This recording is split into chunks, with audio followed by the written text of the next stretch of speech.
ইসরায়েলে আটক হওয়া বাংলাদেশি আলোকচিত্রী ও মানবাধিকার কর্মী শহীদুল আলম দেশে ফিরেছেন।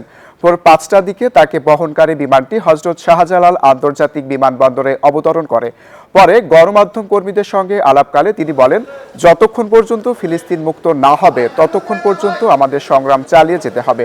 ইসরায়েলিদের বর্বর আচরণের সমালোচনা করে তিনি আরও বলেন, তাকে আটকের সময় বাংলাদেশি পাসপোর্ট দেখে ইসরায়েলি সেনা সদস্যরা বেশি ক্ষিপ্ত হয়ে যায় এবং পাসপোর্ট মাটিতে ছুঁড়ে ফেলে দেয়। এর আগে শহীদুল আলম ইসরায়েলি বন্দিদশা থেকে মুক্ত হয়ে টার্কিশ এয়ারলাইন্সের একটি ফ্লাইটে ইস্তাম্বুলে পৌঁছান। সেখানে বাংলাদেশের কনসাল জেনারেল মোহাম্মদ মিজানুর রহমান তাকে স্বাগত জানান।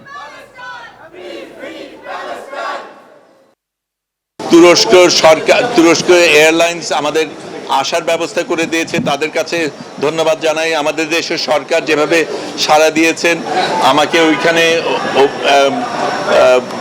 ইস্তানবুলে আমাকে গ্রহণ করেছেন, একদম আমার সাথে কোনো যোগাযোগ করার কিছু ছিল না, সেগুলির ব্যবস্থা করে দিয়েছেন, সেগুলির জন্য ধন্যবাদ। কিন্তু আবারও আমি বলবো যে আমাদের আসল সংগ্রাম বাকি আছে। যতক্ষণ ফিলিস্তিন মুক্ত না হবে ততক্ষণ আমাদের সংগ্রাম চলতে হবে।